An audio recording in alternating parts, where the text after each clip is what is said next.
Hey guys, subscribe for daily content, and if you're shopping for gear, make sure you check out the description for the newest items at some of the very best online retailers. There's also links for some of the items that I personally recommend. Thanks!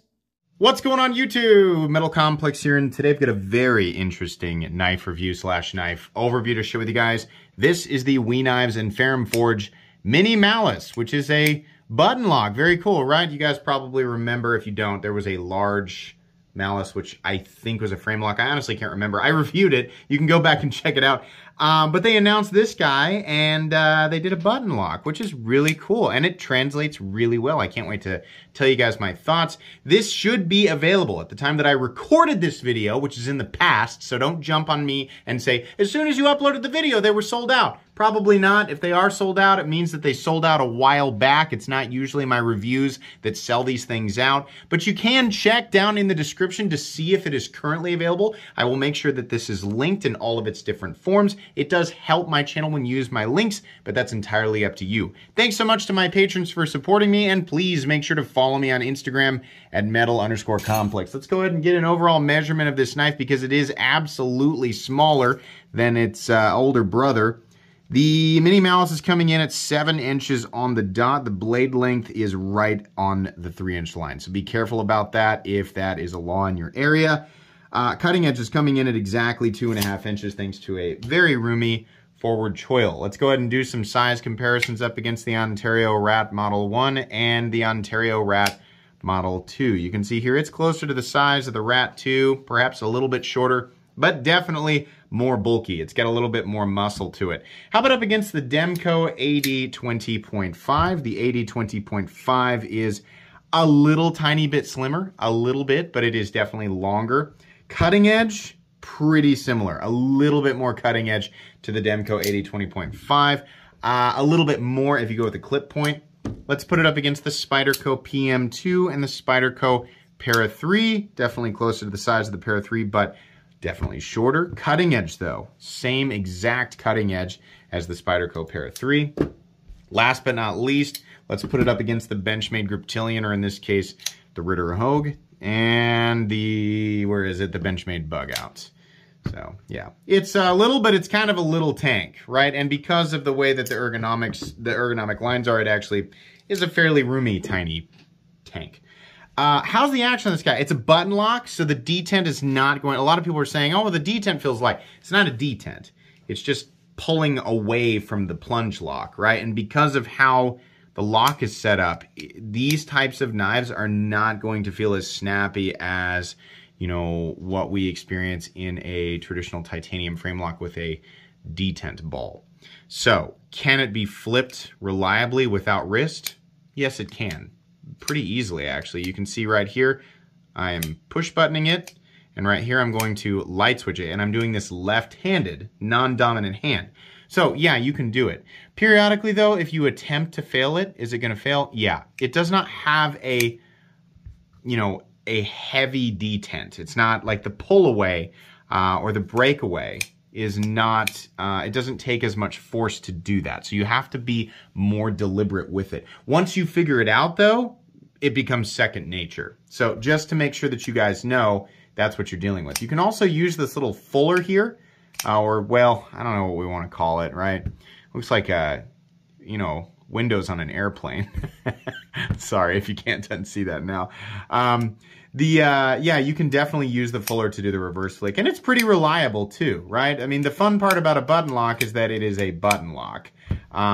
It allows you to disengage the lock and close it, deploy it and then close it with extreme ease, which is really cool. I like it a lot. It's pretty much exactly what I expected. Let's do carry profile thickness up against the Spyderco Para 3. You can see here it's got a little bit of contouring, as Ferrum Forge does with a lot of their knives, and it's about the same thickness, honestly. Let's do length and height up against the PM2 and Para 3. You can see here this guy is shorter, both this way and in terms of height. Nowhere near as tall, even including the flipper tab. It is still easily cleared by the hump in the Para 3 and PM2. So pretty compact, pretty easy to carry. Let's get some weight here. This is, by the way, where is my flashlight? I have so many things packed in up here. There we go. On the inside, you can get my flashlight down in the description, by the way. You can see here that it is milled out for weight reduction, so that is nice. For materials, we are looking at, should be able to see it right there, CPM 20CV, which is USA. A lot of people are confused by that. It's probably Chinese 20CV, right? No, WE gets their CPM 20CV from Crucible. CPM 20CV is CPM 20CV. It comes exclusively from Crucible. So if you're ever confused about that, this truly is American steel. It is a knife that is manufactured in China, but the steel comes from the United States. Anyways, we have titanium, milled titanium, and CPM at 20 CV, and perhaps a couple of steel parts. I think most of it is actually titanium. So, weight on the Mini Malice is coming in at 3.39 ounces, which is very close to the 1-to-1 ratio of an ounce of weight to an inch of blade. Pretty good. Not perfect, but pretty darn good. I don't have a problem with that. Let's go ahead and do a hardware check. I'm going to get out my tools as per usual. My tools are very inexpensive and very recommendable. You can find them down in the section of my description that talks about the tools I use on this channel. We are looking at a T8 pivot and likely, yes, T8 hardware. WE has always been really good about this ever since they decided to transition away from their weird proprietary hardware. Anybody remember that? When WE Knives was first on the scene and they had star fasteners. Interesting. But extremely inconvenient. Yeah, T8 and pretty minimal. I mean, there's just a couple of screws on each side. We've got a couple of pieces of titanium and some bearings and some pivot hardware. Pretty straightforward. Shouldn't be that difficult to take apart and put back together. Let me find my calipers, which even after cleaning my office are still escaping my my field of vision, I guess. The blade stock thickness on this does not look super thick. I'm going to guess it's about 120 thousandths. Let's go ahead and measure it. I'll try and tilt it so that we can see. Yeah, oops, I came off of it. I think it's going to be about 125. That would make sense to me. So we have 123.5 or probably 125. So there you go. Par for the course for WE. That's fine with me. That rhymed. Anyways, gosh, I gotta figure out a way to be less weird on camera so that I can not have awkward transitions into what is known as the meat and potatoes of my review. Yes, welcome. I'm sure that YouTube put a big timestamp on this because of the deal that I made out of it. This is a knife that a lot of people have been waiting on, and I am late to the game here. I'm actually kind of surprised that these are still in stock, but you know, a lot of people say, oh, that's a sign that it's not very popular. Unlikely. It's a sign that manufacturers and retailers have figured out that people get really upset when things that are you know, projected to be extremely popular go out of stock very, very quickly. So they probably ordered a lot of these, and they will probably continue to order a lot of them. I think it's great that we have these, or that they should watch it. By the time you guys are watching the video, watch them be sold out, right? I think it's great that they have lasted as long as they have at retailers. Ergonomically, this is a very comfortable knife, especially in the choked up position. These just heavily chamfered areas, it's all nicely rounded down, right? There's nothing sharp here. Pocket clip is really the only pronounced area that you're gonna feel. You don't feel the pocket clip at all because it is a full 3D milled clip. Thank you. That was probably more ferrum forged than WE, but thank you. It's not a stamped out clip. I really like that. Very comfortable in the choked up position. Choked back, you're really only going to get, you can almost force full four fingers, but not really. It is definitely more comfortable up here. Ferrum Forge does a great job. It's like if you're gonna put a choil on there, go for it. Don't do this halvesy thing. Go for it. Make sure it is a full choil, and it works. On a knife this small, I gotta be honest, the flipper tab I'm not really a fan of. I really wish that they had just removed it entirely and this thing would have been an ergonomic masterpiece. But how would you deploy it then? You use the fuller, right? I mean, we see lots of knives nowadays, and you can see I can even thumb flick it. Lots of knives nowadays just rely on a fuller, or You know, sometimes they put a front flipper up there, right? Or yeah, they could have done this with a thumb stud or something like that. But the flipper tab is not a big deal for people who love flipper tabs. They're gonna love this. But if you're like me, on a smaller knife, I prefer that there is no flipper tab, and it would have made it perfect. But as it sits, it's very, very good. Don't have an issue with it. These come in a wide variety of different colors. I really like what WE is doing with this blue. I mean, it's like a tumbled blue anno, but it looks like, you know, like heavy frost. It just really looks cool. And it's this is the third knife or so that I've had in this finish from them, and I like it. It really looks good. The button itself, when the knife is in the open position, is slightly above the frame. It does not take much travel to disengage it. It's just more of a click. I don't like it when buttons are too pronounced and they have to travel quite a ways to disengage the blade, because then it's like crunch, right? We don't like that. It should be, you know, engaging enough that just bumping the button is not going to disengage the knife. And by the way, if you are left-handed, right, you're going to be manipulating the button with your index finger, which is fine. It's going to work just fine. I mean, the pocket clip, there's no mounting position for left-handed people, so you might just take the pocket clip off. But if you are left-handed, you're going to be manipulating the flipper tab and button with your index finger. In the standard grip, you're nowhere near the button. In the choked up position, you are right on top of the button. So if you squeeze as hard as you can, are you going to disengage that? I'm going to try it for you right here. You're going to have to take my word for it. No. It's pretty hard to engage that button enough. I mean, I was squeezing that as hard as I possibly could. I'm not saying I'm the strongest guy in the world, but how do I keep it? I know how to squeeze stuff, okay? I kind of worked myself into a corner with that one. But yeah, no, it's not going to. It's going to take a pretty deliberate movement. Pretty deliberate and very specific area of force to get that button to disengage. So no, I would not worry about that too much, but you are technically more likely to disengage it if you are left-handed and choked up. Right-handed, if you're choked up, your finger doesn't even reach it, right? Here's your right-handed choked up position. No, you're not on top of the button because of where it is. Unless you have like weird long fingers, right? If you've got Groot fingers or something, then maybe, but you know, for everybody else, then no. Yeah, the ergonomics are great, minus the flipper tab. Very comfortable, very easy to manipulate despite being a smaller knife. I just think it would be better with a thumb stud or something. We have this like silver bead blast, silver glass blast or something on it, and honestly it looks pretty good. I mean, you can get this, I think, in a couple different configurations. This is okay. I really wish we would do more just regular polished tumbled. But I still like this more than a generic satin finished blade. I gotta admit, I kind of wish that we didn't have these lines in here. I think, you know, in one sense, like, I think it would look better, but it would also look much more like generic Ferrum Forge. A lot of people see this knife and they go, that looks just like the Odium. It's because the Odium was designed by Ferrum Forge. And if you go look at Ferrum Forge knives, a lot of them look the same, right? Yeah, it does. I like the opening in the Odium because it does not have these little separations in there. And some people really like these. I'm not really all about it. But it does give the Malice its character. It's more easily identifiable because it is the only, or one of the only, Ferrum Forge designs that has these little airplane windows. So there you go. It's not really hurting anything. It might be a little bit of a gunk trap.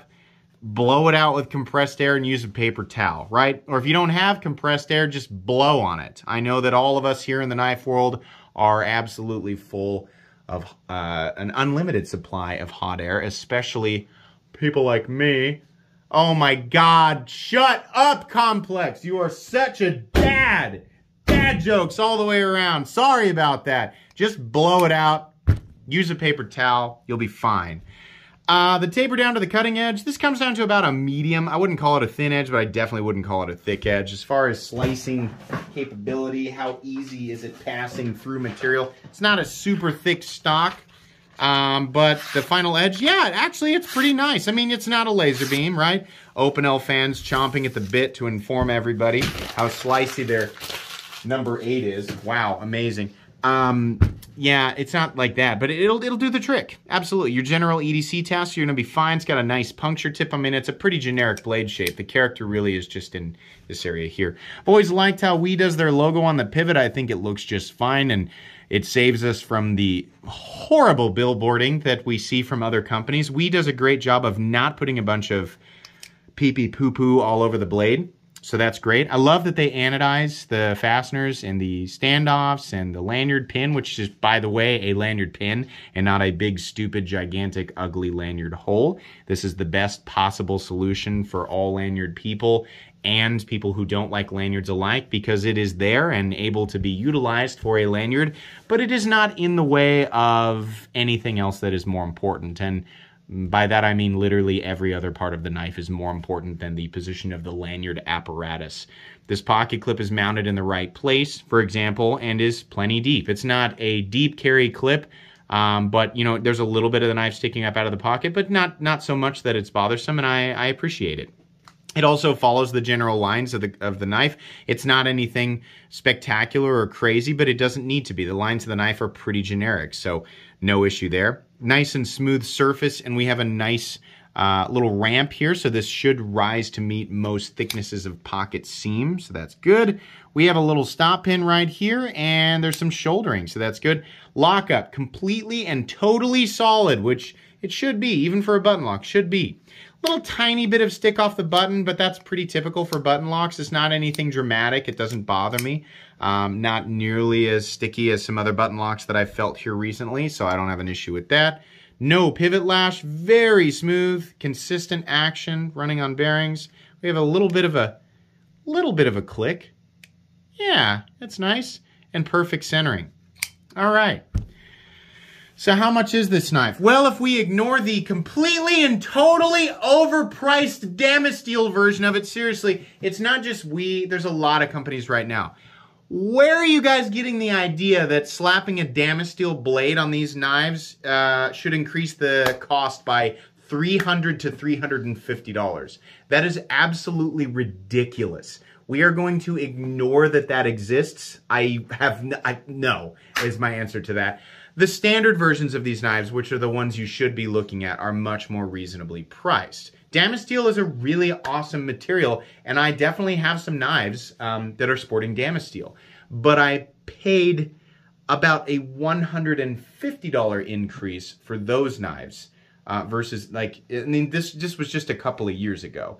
There's no way that Damasteel is now suddenly worth double. No. The 20CV variants are coming in at about, if I remember correctly, I think these are about 200, and I'll put it up on screen right now to make sure that it's accurate. I think these are about $250. In this $240 to $260 zone that I'm pretty sure that these are in, I think that's okay. It's like a lot of things right now. Everything feels a little bit high. It's really hard to block out that silly part of your brain that goes, because knife small, knife needs small price. Small knife, small price. Why? Me not know, right? I mean, we do that, right? It's not as big, so it should be less money, right? It's not really, I mean, yes, there's more material there, but that's a small part of what really goes into this. So, truthfully, just putting it up against general competition, if we're talking about other premium Chinese OEMs, we're talking about titanium and 20CV with roughly this level of detail and execution. I feel like where this is at is a tad high. Truthfully, I would have loved to see this thing no higher than about 220, 225 bucks, but you can't always get what you want, and our sense of value and price is kind of just haywire right now. I think that people who do pick this up are going to be really, really happy with it. And I feel like, you know, there are some Chinese OEMs out there, some premium Chinese OEMs that are making stuff similar to this for incredible prices right now. So it's really hard for me to just be like, I am 100% on board with what they want for this. We and some other companies are just kind of getting a little bit high. But then again, this is a really cool knife. It's a little Ferrum Forged tank button lock that has really good ergonomics. And you know what? It is executed very, very well. As far as $250-ish knives go in WE's line, this is one that I would be much more likely to pick up. I'll tell you what needs to happen. They need to make a larger version of this. I really wanted the Malice to be the full size, like the button lock Malice. I really wanted a full size one. Give me a full size one. This little one's okay, but a full size one would be better, and it would absolutely justify the flipper tab. As it sits, I am going to put this in my recommended knives playlist, but just keep in mind that price tag really is keeping me, as is the case with a lot of WEs, is keeping me from wanting to put it there. So you're going to have to make that decision for yourself, but this is definitely one of the more interesting knives that WE has done in recent months. Absolutely. I think that's going to be pretty much it. Like I said, you can find links for this knife right down in the description, so make sure you check those out. Please make sure to follow me on Instagram at metal_complex. If you enjoyed this video, leave a like. If you'd like to check out my other content, I do of course have lots of videos of knives that are either expensive or inexpensive that I do or don't like, so check those out. And if you enjoy all my content, go ahead and click on that Metal Complex logo right there and subscribe, because there's definitely more coming. Thanks again for watching, everybody, and have a great day.